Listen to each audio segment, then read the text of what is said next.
मैं हूं पलक रघुवंशी और बंसल न्यूज की खास पेशकश मार्गदर्शन में आप सभी का स्वागत है। अगर आप भी अपने करियर को सुनिश्चित करना चाहते हैं तो ये कार्यक्रम आपके बहुत काम का है, क्योंकि हमारे इस प्रोग्राम में एक्सपर्ट्स करेंगे आपका मार्गदर्शन और बनेंगे लक्ष्य हासिल करने में मददगार।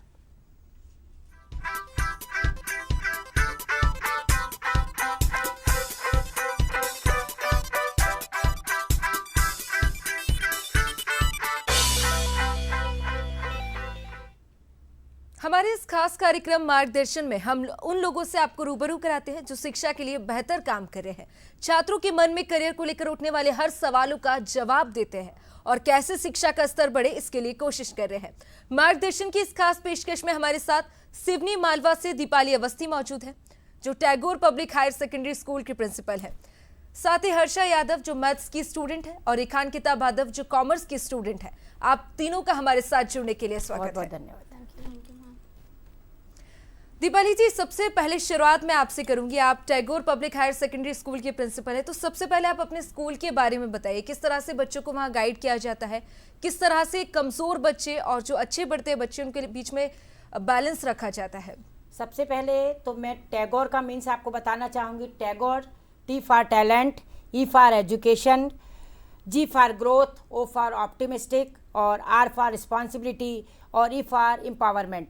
इन सबको मिला दिया जाए तो टैगोर का मतलब होता है योग्यताओं से भरपूर, शिक्षित, सभ्य, जिम्मेदार और सशक्तिकरण। यदि हम उठाकर देखें 25 सालों का इतिहास, स्वर्णिम इतिहास से लेके व गौरवशाली वर्तमान तक, ये स्वाभिमान नहीं अभिमान है कि 2000 से स्टार्ट किया हुआ 25 वर्षों में हमने निरंतर लगातार नए नए कीर्तिमान स्थापित किए हैं। ये हमारा कारवां शुरू हुआ था 2017 से, जब हमने सिवनी मालवा नर्मदापुरम जिले में बायो संकाय और मैथ संकाय दोनों में पूरे मध्य प्रदेश में, मध्य प्रदेश की यदि हम बात करें तो वो शुरू होता है आपका रीवा पन्ना से लेके झाबुआ तक, इधर सीधी सागर से लेके इंदौर भोपाल तक। इसमें हमारी संस्था के छात्राओं ने प्रथम और फिफ्थ मतलब फर्स्ट एंड फिफ्थ स्थान प्राप्त करके शाला को गौरवान्वित किया था। हम निरंतर लगातार आगे बढ़ रहे हैं। 2017 के बाद 2018-19 में भी हमने लगातार मेधावी छात्र जो 75% से ऊपर अंक प्राप्त करते हैं, जिन्हें 25,000 की छात्रवृत्ति सरकार द्वारा प्राप्त होती है, वो हमारे बच्चे थे। फिर आया 2021 में हमने हाई स्कूल परीक्षा परिणाम में जिले में प्रथम स्थान प्राप्त किया। पुनः हमने पुनरावृत्ति करी 2023 में। हमारी संस्था के छात्रों ने कॉमर्स और मैथ्स दोनों संकाय में पुनः मध्य प्रदेश में 8वां और 9वां स्थान प्राप्त किया। यदि हम उसके बाद लगातार हम बढ़ते जा रहे हैं, जब हम राज्य में स्थान बना रहे हैं, वहीं हमारी मेधावी छात्रों की संख्या पूरे नर्मदापुरम जिले में सर्वाधिक होती है, जो एक गौरव का विषय होता है। शुरुआत हमने की थी कम छात्रों से, लेकिन आज की तारीख में हमारे पास मैथ्स और कॉमर्स, एग्रीकल्चर, बायो संकाय लेके हम उपस्थित हैं। मैथ्स में हमारे पास वर्तमान में 125 छात्र हैं मैथ्स और बायो में। कॉमर्स में हम 80 छात्रों के साथ आगे बढ़ रहे हैं। हम विषय की शुरुआत प्रारंभ से ही करते हैं। शिक्षक हमारे पास कैपेबल हैं। हमारे जो वातावरण है, हमारा जो कैंपस है, अन्य जगह कैंपस में शायद 100% ऑक्सीजन होती होगी, हमारे यहाँ के कैंपस में 200% ऑक्सीजन है। चारों तरफ शांत वातावरण, पॉजिटिव वाइब्स बच्चों को प्रेरित करती है, ना कोई कोलाहल है। योग्य शिक्षक, अपने विषय में दक्ष, लगातार अपने विषय में काम करने वाले। आप शायद इस बात पे विश्वास नहीं करेंगे कि मेरी संस्था के शिक्षक कभी भी कुर्सी का प्रयोग नहीं करते हैं, वो कुर्सी पर नहीं बैठते हैं, क्योंकि वो जानते हैं कि मेरे यहाँ बसें जो 20 बसें चल रही हैं, उससे हम लगभग 75 से 80 दीपाली जी, मैं आपसे ये जानना चाहूंगी कि आप कितने सालों से इस तरह से बच्चों का मार्गदर्शन कर रहे हैं और आपका एक्सपीरियंस स्टूडेंट के साथ किस तरह का रहा? पिछले 25 साल से Tagore public higher secondary school Madhya Pradesh में एक बड़ी छाप अपना छोड़ते आ रहा है। हम ना सिर्फ पढ़ाई के लिए हैं, ना सिर्फ हम बच्चों को पढ़ा रहे हैं। Tagore public higher secondary school का मोटो है चहुमुखी विकास। बच्चा खेले भी, स्वस्थ भी रहे, आगे बढ़ता भी रहे, मानसिक रूप से भी उन्नत होता रहे। वो संगीत में भी जाए, वो साहित्य में भी जाए, वो अदर एक्टिविटीज़ में भी जाए, अपनी स्किल्स बढ़ाए, अपने कौशल बढ़ाए, क्योंकि आजकल डिग्री कोई नौकरी पाने का जरिया नहीं रह गई है। यदि आप स्किल नहीं बढ़ाएंगे तो आपको आगे बढ़ने में सहूलियत नहीं होगी। और वो सिर्फ एक कागज़ का टुकड़ा बन के रह जाएगा, जो Tagore public higher secondary school नहीं चाहता है कि बच्चों के साथ ऐसा हो। तो निरंतर हम लगातार लगे रहते हैं। आपको सुनने में शायद ये आश्चर्यजनक लगेगा कि Tagore public higher secondary school Seoni Malwa के बच्चे, सेशन शुरू होता है हमारा 16 जून से, जब से ही लगातार सुबह 4 बजे उठकर कठिन विषयों का अध्यापन कर रहे हैं। सही बात दीपाली जी आपने कही है कि अगर टीचर प्रयास करे और बच्चों को सपोर्ट करे तो कोई भी स्टूडेंट सफलता की हासिल कर सकता है इसलिए। जी हर्षा, मैं अब आपके पास आऊंगी। आपका इंस्टीट्यूट आपको किस तरह से अपना गोल अचीव करने में हेल्प करता है, और जब आपको कोई सॉल्व नहीं समझ आता है, कोई क्वेश्चंस में क्वेरीज होती है, तो आपको किस तरह से हेल्प की जाती है? Firstly, I am very grateful to my principal ma'am and the Bansal group for giving me this opportunity to represent my school. So, as coming to your question, I want to say that कि जो हमारा school है उन्होंने हमारे लिए एकदम proper routine बना के रखा है, जिसकी वजह हमें कैसे पढ़ना है, हमें किस टाइम पर सोना है, किस टाइम पे कौन सी एक्टिविटीज़ हमें करनी है। तो उस हिसाब से चलें तो मैं अपनी जो स्टडीज़ हैं वो सुबह मॉर्निंग में उठ के करती हूँ, और ऐसे सब्जेक्ट जो नंबर गेनिंग होते हैं, जो कि हमारे लिए इम्पॉर्टेंट होते हैं, जिन्हें हमें लर्न करना पड़ता है, ऐसे सब्जेक्ट जैसे इंग्लिश और हिंदी के सब्जेक्ट हो गए, हम उन्हें सुबह से पढ़ते हैं और उसके बाद हमारा 50-50% स्कूल और घर में निकल जाता है। तो 50% तो हम स्कूल में रहते हैं, तो वहाँ टीचर हमें बहुत ज़्यादा सपोर्ट करते हैं और हमें बहुत हेल्प करते हैं, जिसकी वजह से हमारी जो स्टडीज़ है बहुत अच्छे से होती है। और उसके बाद जो 50% जो मैं घर पे रहती हूँ वहाँ पर मैं अपनी सेल्फ स्टडीज़ करती हूँ, और जो टीचर्स हमें जो नोट्स प्रोवाइड करते हैं एनसीईआरटी से, जो हम मेन हैं वो टॉपिक्स पढ़ते हैं और हम उसी पे ज़्यादा फोकस करते हैं। टीचर्स हमारे स्पेशल टेस्ट, रेगुलर टेस्ट और वीकली टेस्ट भी लेते हैं, जिसकी वजह से जो हमारे वीक पॉइंट्स हैं वो हमें पता चल जाते हैं। हमारे यहाँ पे जो टेस्ट होते हैं वो चैप्टर वाइज नहीं बल्कि टॉपिक वाइज होते हैं, जिसकी वजह से हम क्या है उस टॉपिक में से पहले 1 मार्क्स, देन 2, 3 और फिर 4 मार्क्स को प्रिपेयर करते हैं। अगर वो चैप्टर हमारे प्रैक्टिकल रिलेटेड है, जैसे कि अगर मैं केमिस्ट्री की बात करूँ या फिर फिजिक्स की बात करूँ और हम उस किसी टॉपिक को पढ़ रहे हैं, तो हम उस टॉपिक से हमारे जो प्रैक्टिकल हैं वो भी हमें क्लियर हो जाते हैं, और जो हमारी जो अंडरस्टैंडिंग है वो और ज़्यादा बेटर हो जाती है, और वो हमारे लिए और इजी लर्निंग हो जाता है। और टीचर्स हमें ऑल टाइम पूरा टाइम सपोर्ट करते हैं, वो हमारे लिए हमेशा अवेलेबल रहते हैं, हमारे सारे डाउट्स क्लियर करते हैं और हमें कभी भी मना नहीं करते हैं। बिल्कुल हर्षा, जैसा मैं समझ पा रही हूँ, आपकी प्लानिंग होना, स्टूडेंट की प्लानिंग होना तो ज़रूरी है, साथ में स्कूल भी अगर प्लान कर दे और आपकी हेल्प करे तो सक्सेस मिलने में बहुत आसानी होती है और एग्जाम्स भी अच्छे जाते हैं। रेखांकिता, मैं अब आपके पास आऊँगी। हम जैसा आज का युग देख रहे हैं, जेंजी का युग इसको कहते हैं, तो उस समय पर डिस्ट्रैक्शंस बहुत होते हैं, टाइम मैनेज करना बहुत डिफिकल्ट हो जाता है। तो आप किस तरह से अपना टाइम मैनेज कर रहे हैं और बोर्ड एग्जाम्स के लिए प्रिपेयर कर रहे हैं? जी, सबसे पहले तो मैं आप लोगों को थैंक यू बोलूँगी कि आप लोगों ने मुझे ये अपॉर्चुनिटी दी कि मैं अपने स्कूल को यहाँ प्रेजेंट कर सकूँ। तो जैसा कि सब जानते हैं जेंजी का टाइम है, तो यहाँ पर बहुत ज़्यादा डिस्ट्रैक्शन होता है और ज़्यादातर तो ये सोशल मीडिया से होता है। तो हमने जैसे ही जून से सेशन स्टार्ट कर दिया था, तो हमने मोबाइल से बहुत ज़्यादा दूरी बना ली थी, और हम लोगों ने फोकस किया कि हम ज़्यादा से ज़्यादा हमारा टाइम बुक्स पे दें और जो कॉन्सेप्ट लर्निंग है उस पे ध्यान दें, ना कि फ़ोन वगैरह पे ज़्यादा ध्यान दें। और रेखांकिता, आप ये बताइए कि जैसा मैं आप देख सकते हैं, आप कॉमर्स के स्टूडेंट है, अकाउंट्स तो होगा ही उसमें। तो अकाउंट्स में एग्जाम टाइम पे एक सबसे बड़ा प्रेशर होता है बैलेंस शीट, जितना मैं समझ सकती हूँ। बैलेंस शीट अगर उस समय पे मैच नहीं हुई तो स्टूडेंट को किस तरह से अपने इमोशंस को कंट्रोल करना चाहिए, क्योंकि किसी भी कॉमर्स स्टूडेंट के लिए सबसे ज़्यादा मुश्किल शायद यही होता है। जी, बैलेंस शीट मैच नहीं होना ये बाद की बात है, पहले तो हमें सारी स्टेप्स फॉलो करना चाहिए। वैसे तो आप कभी सारी स्टेप्स फॉलो कर रहे हैं तो आपकी बैलेंस शीट कभी मिसमैच नहीं होगी, और कभी बाय द चांस हो जाती है तो आपको टेंशन लेने की ज़रूरत नहीं है, क्योंकि आपको स्टेप्स के मार्क्स मिल जाते हैं। बिल्कुल दीपाली जी, मैं आपके पास आऊँगी। सेम ही सवाल मैं आपसे करूँगी टाइम मैनेजमेंट, क्योंकि किसी भी स्टूडेंट की लाइफ में टाइम मैनेजमेंट अगर वो कर पा रहा है तो एग्जाम्स तो अच्छे जाएंगे ही। तो कोई भी स्टूडेंट किस तरह से टाइम मैनेज कर सकता है और उसकी इंपॉर्टेंस को किस तरह से समझ सकता है? टाइम मैनेजमेंट के लिए ये है कि जब हमने बच्चों को एक निर्धारित टाइम टेबल बना के दे दिया है, उनके साथ बैठकर उनसे बातचीत करके कि बेटा अपन ऐसा कर सकते हैं क्या, तो बच्चों की सलाह से हमने उनको एक निश्चित टाइम टेबल बना दिया है। हम प्रॉपर नोट्स बनवा रहे हैं, रेगुलर टेस्ट ले रहे हैं। हमने बच्चों को पढ़ाते पढ़ाते ही जो इम्पोर्टेंट होते हैं पिछले 5 वर्ष के, वो हम चैप्टर पढ़ाने के दौरान ही उनको लगा देते हैं, ताकि बाद में कोई अलग से इम्पोर्टेंट का हमें इशू ना आए। साथ ही हमने बच्चों को चैप्टर वाइज दे दिया है कि बेटा आप अपने अपने चैप्टर और अपनी समझ के हिसाब से उसमें से ऑब्जेक्टिव 1 मार्क्स और 2 मार्क्स वाले शार्ट आउट कर लाइए। उससे फ़ायदा ये होता है कि हमारे पास काफ़ी सारे ऑब्जेक्टिव हो जाते हैं।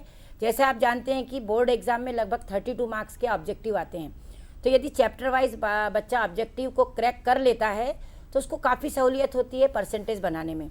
साथ ही जनरली लोग सोचते हैं कि हिंदी और इंग्लिश को आप उतना ध्यान मत दीजिए, लेकिन मेरी संस्था में मैं जितना फिजिक्स और मैथ्स को फॉलो करती हूँ उतना मैं हिंदी और इंग्लिश को भी करती हूँ, क्योंकि मेरा मानना ये है कि यदि मान लीजिए आप कहीं फिजिक्स, मैथ्स, केमिस्ट्री या बायो में कहीं समस्या में आ गए तो इंग्लिश और हिंदी आपके परसेंटेज कवर करने में आपको मदद करेगा।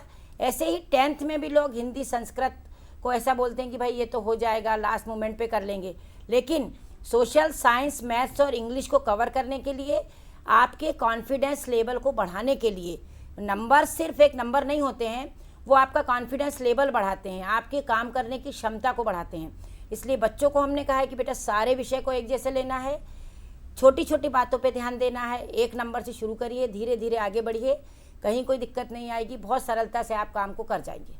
जी बिल्कुल सही बात दीपाली जी अब आपने की है। हर्षा, मैं अब आपके पास आऊँगी। एग्जाम टाइम को मैं अगर अपना याद करूँ तो उस टाइम पे बहुत ज़्यादा कॉन्फिडेंस अपना डाउन हो जाता है, एक्सपेक्टेशंस का बोझ बहुत ज़्यादा होता है, फ्रेंड्स के मार्क्स से कंपेयर करने लगते हैं, प्री बोर्ड्स का जो रिजल्ट आता है, ऐसे में आप किस तरह से डील करते हैं? ओवर कॉन्फिडेंस भी हो जाता है, कभी कॉन्फिडेंस डाउन होता है, तो कैसे डील करते हैं इन चीज़ों से आप? सबसे पहले तो मैं सभी स्टूडेंट्स को ये बोलना चाहूँगी कि आपको ओवर कॉन्फिडेंस में नहीं आना चाहिए। अगर आप अपने क्लास के टॉपर भी हो या आप बहुत अच्छा पढ़ रहे हो तो भी आपको ये नहीं सोचना चाहिए कि वो बच्चा मुझसे पीछे है तो वो मुझसे आगे नहीं निकल पाएगा, क्योंकि सारे बच्चे बहुत ज़्यादा कोशिश कर रहे हैं, बहुत ज़्यादा प्रैक्टिस कर रहे हैं, वो भी चाहते हैं कि वो भी अपने पेरेंट्स का जो नाम है वो रोशन कर सके। तो इसके लिए मैं ये कहना चाहूँगी कि अगर आपको जो कॉन्फिडेंस है वो अगर नहीं आ पा रहा है और या फिर आपको डर लग रहा है पेपर के लिए, तो आप सबसे पहले तो अपना माइंड रिलैक्स करें, मेडिटेशन करें, क्योंकि मेडिटेशन से ये होगा जो आपका माइंड है जो डिस्टर्ब हो रहा है कि मुझे आगे चल के अगर मेरे नंबर अच्छे नहीं आए तो लोग मुझे क्या बोलेंगे, मेरे पेरेंट्स मुझे क्या बोलेंगे, आपको इससे ज़्यादा इस चीज़ पे फोकस करना है कि आपके अभी बोर्ड एग्ज़ाम हैं, तो आप ज़्यादा फोकस उस पर करें, ये बात छोड़ के कि बाकी के लोग आपसे क्या कहेंगे। आप अपने आप को किसी से कंपेयर नहीं करें, क्योंकि सब लोग एक जैसे नहीं होते हैं। तो अगर आप किसी को अपने आप से कंपेयर करेंगे तो उससे आपका कॉन्फिडेंस और ज़्यादा लो होगा और इससे आपको और ज़्यादा घबराहट होगी पेपर के लिए। तो आपको क्या करना है, आपको अपना माइंड रिलैक्स करना है, क्योंकि स्वामी विवेकानंद ने एक थॉट बोला था जो कि है the power of meditation gets us everything. तो हमें मेडिटेशन करने से बहुत हेल्प होती है और हमारा माइंड बहुत ज़्यादा रिलैक्स हो जाता है, जिससे हमें कॉन्फिडेंस आ जाता है। और ऐसे ही हमारे स्कूल के टीचर्स हैं वो हमें हमेशा सपोर्ट करते रहते हैं। अगर हमें कॉन्फिडेंस नहीं आ रहा है या हमें डर लग रहा है तो हम उन्हें किसी भी टाइम पे कॉल कर सकते हैं, वो हमारी हेल्प करेंगे और हमें बताएंगे कि हमें क्या करना चाहिए। बिल्कुल हर्षा, सही बात आपने कही कि एज एन स्टूडेंट आपको कंपेयर नहीं करना चाहिए, जो आपसे हो सकता है उसी को अच्छे से करना चाहिए। रेखांकिता, अब मैं आपके पास आऊँगी। जैसा कि हमने बात की टाइम मैनेजमेंट पे, तो एक सोशल मीडिया सबसे बड़ी चीज़ आज के युग में है। तो सोशल मीडिया पर रील्स भी लोग बनाते हैं, फॉलोअर्स का बहुत ज़्यादा चाह रहता है, तो सोशल मीडिया को किस तरह से आप डील कर रहे हैं साथ में अपनी पढ़ाई के? मेरा मानना है कि सोशल मीडिया कम से कम यूज़ करना चाहिए, और जब आपके मन में एक गोल सेट होता है कि आपको ये करना है, आपको फ्यूचर में ये अचीव करना है, तो आपको आपका फर्स्ट प्रायोरिटी आपका रिज़ल्ट लगता है। और आप अपने प्रायोरिटी को जब सबसे आगे रखते हो तो उसके बाद आपको कोई भी चीज़ दिखाई नहीं देती है। आपको अपने पेरेंट्स के एफ़र्ट्स, आपके एफ़र्ट्स जब नज़र आने लगते हैं तो सोशल मीडिया जैसी या कोई भी ऐसी चीज़ जो आपको डिस्ट्रैक्ट कर रही है वो आपको नज़र नहीं आती। दीपाली जी, अब मैं आपके पास आऊँगी। अगर मैं अभी के टाइम की बात करूँ तो अभी जो स्कूल्स होते हैं काफ़ी टेक्निकल होते हैं, प्रोजेक्टर्स होते हैं और कई तरह की चीज़ें अब स्टूडेंट्स को अवेलेबल रहती है। पर पुराने युग की बात करें तो इतना कुछ नहीं होता था, ब्लैक बोर्ड होता था, बच्चे पढ़ाई करते थे, इससे ज़्यादा कुछ नहीं। तो टेक्निकल एजुकेशन को आप कैसे देखते हो? वर्तमान दौर में इसकी क्या उपयोगिता हो गई है, किस तरह से रिलेवेंट ये हो गया है? तकनीकी शिक्षा की यदि हम बात करें तो वर्तमान में आपको तकनीकी का सहारा लेना ही होगा, ताकि कम चीज़ों में, अल्प साधनों में आप अच्छी चीज़ें बच्चों को दे सकें। हम हमारे यहाँ ही बच्चों को स्मार्ट क्लासेस दे रहे हैं, उन्हें पीपीटी बनवा रहे हैं, physics, maths, bio, computer lab दे रहे हैं, ताकि बच्चे सरलता से चीज़ों को समझ सकें और लंबे समय तक याद कर सकें। इसके लिए हम बहुत धन्यवाद भी देना चाहेंगे Bansal group of institute engineering, जो बच्चों को बहुत अल्प साधनों में बहुत कम फीस लेकर बहुत अच्छी शिक्षा दे रहा है। उनकी बसों के माध्यम से सुदूर ग्रामीण क्षेत्र के स्टूडेंट्स आ रहे हैं और इंजीनियरिंग की पढ़ाई करके प्लेसमेंट लेके अपने जीवन को सुरक्षित बना रहे हैं। तो इसके लिए बंसल ग्रुप को बहुत बहुत धन्यवाद। अब कॉमर्स के छात्रों के लिए भी इन्होंने बीबीए और एमबीए की व्यवस्था शुरू की है, जिससे छात्र कम शुल्क में छात्रवृत्ति प्राप्त करके प्लेसमेंट प्राप्त करके बहुत अच्छे से अपने भविष्य को संवार रहे हैं। इसके लिए बंसल ग्रुप बधाई और साधुवाद का पात्र है, जो भविष्य निर्माण करने में, भारत निर्माण करने में एक महती भूमिका निभा रहे हैं। बिल्कुल दीपाली जी। हर्षा, मैं अब आपके पास आऊँगी। मैं देखती हूँ कि स्टूडेंट में जब एग्ज़ाम आ जाते हैं तो सबसे बड़ी चीज़ वो लोग करते हैं, वो टाइम टेबल बना लेते हैं, जो शायद फॉलो करना भी मुश्किल होता है कि सुबह 4 बजे उठेंगे, उसके बाद अपना पूरा रूटीन सेट कर लेते हैं। तो क्या आप लोग भी वो टाइम टेबल बनाते हो, क्या उसको फॉलो कर पाते हैं? Yes, our principal ma'am has fixed a routine for us. हम लोग क्या करते हैं, हम लोग सुबह से उठते हैं और ये डिसिप्लिन हमारा जो है मई से बना हुआ है। जहाँ बाकी सारे स्कूल जून से स्टार्ट हुए थे, वहीं हमारी प्रिंसिपल मैम ने हमारी बोर्ड्स को ध्यान में रखते हुए हमारे स्कूल मई से स्टार्ट कर दिए थे, ताकि जो हमारा सिलेबस है वो टाइम पे कंप्लीट हो सके और हम प्रॉपर रिवीजन कर सकें, और हमारे जो प्रैक्टिकल्स हैं वो भी टाइम से हो सकें। तो जो है कि हम लोग अगर उसकी बात करें टाइम टेबल की, तो हमारा जो टाइम टेबल है वो बस एक नॉर्मल टाइम टेबल है कि हमें जो सुबह उठना है, और जो सब्जेक्ट हमें लगता है कि हमें स्कोरिंग सब्जेक्ट है और हमारे लिए टफ़ है, हम वो सब्जेक्ट सुबह उठ के पढ़ेंगे।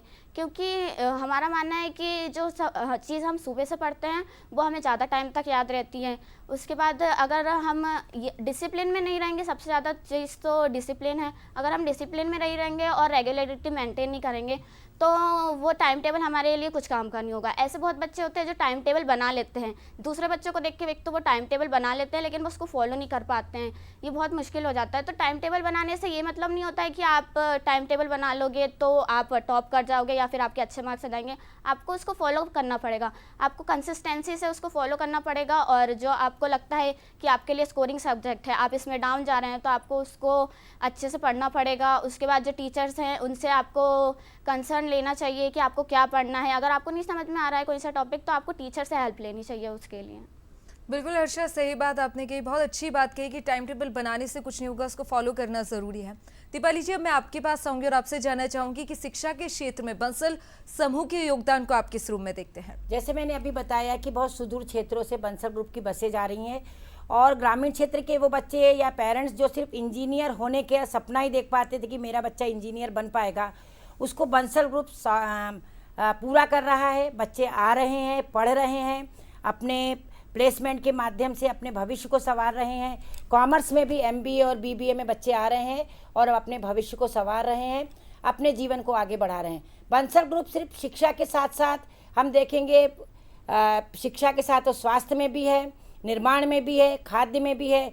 मतलब देखा जाए तो ऐसा कोई भी क्षेत्र बंसल ग्रुप नहीं छोड़ रहा है जो समाज निर्माण में या भारत निर्माण में सहयोग करता है। तो आप पूरा बंसल ग्रुप साधुवाद का पात्र है। मैं उनके लिए क्लैपिंग करना चाहूँगी कि आपके सहयोग से एक नया भारत बन रहा है। मोदी जी जिस विश्व गुरु भारत की बात कर रहे हैं, उसमें बंसल ग्रुप बहुत बड़ा योगदान दे रहा है।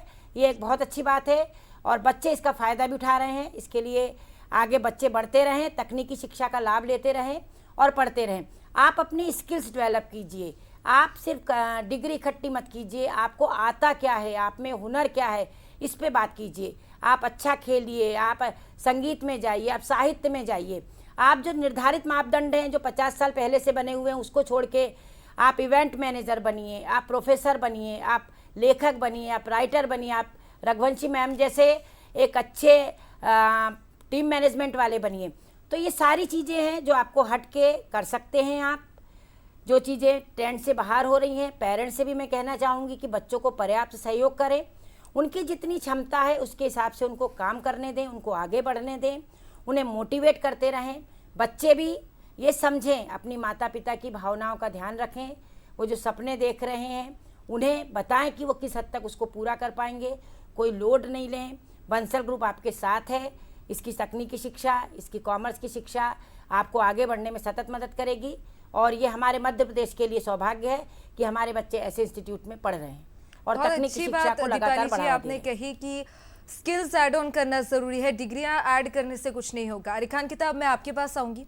आप फ्यूचर में क्या प्लान कर रहे हैं, किस फील्ड में जाना चाहते हैं? और कन्फ्यूजन तो होती है क्योंकि 12th एग्जाम्स जैसे ही होते हैं तो एक सबसे बड़ा सवाल मन में होता है कि आप क्या, वो कैसे आपने डिसाइड किया, और अगर नहीं किया है तो किस तरह से आप प्लान कर रहे हैं?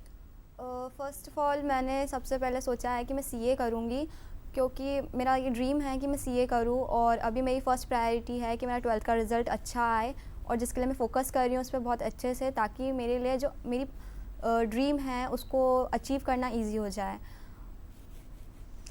बिल्कुल दीपाली जी, अब मैं आपसे पूछना चाहूँगी कि 12th के बाद वही सवाल घूम फिर के आ जाता है कि आप क्या करना है। तो किसी भी स्टूडेंट के लिए कौन सा क्षेत्र है जिसमें जॉब सिक्योरिटी सबसे ज़्यादा हो सकती है? जैसा मैंने कहा कि हमारी संस्था में हम बच्चों को लगातार उनके संपर्क में रहते हैं, पालकों के माध्यम से वही विषय उनको दिलाने का प्रयास करते हैं जिसमें वो अपना 100% दे पाएँ। जैसे हम जानते हैं कि हमारा देश कृषि प्रधान देश है, तो हमने पिछले 20 वर्ष से एग्रीकल्चर विषय भी हमारे यहाँ डेवलप किया है, और आप मानेंगे नहीं, पिछले 5 वर्ष तक नर्मदापुरम जिले में एकमात्र Tagore public higher secondary school था जो कृषि संकाय में छात्रों को पढ़ा रहा था।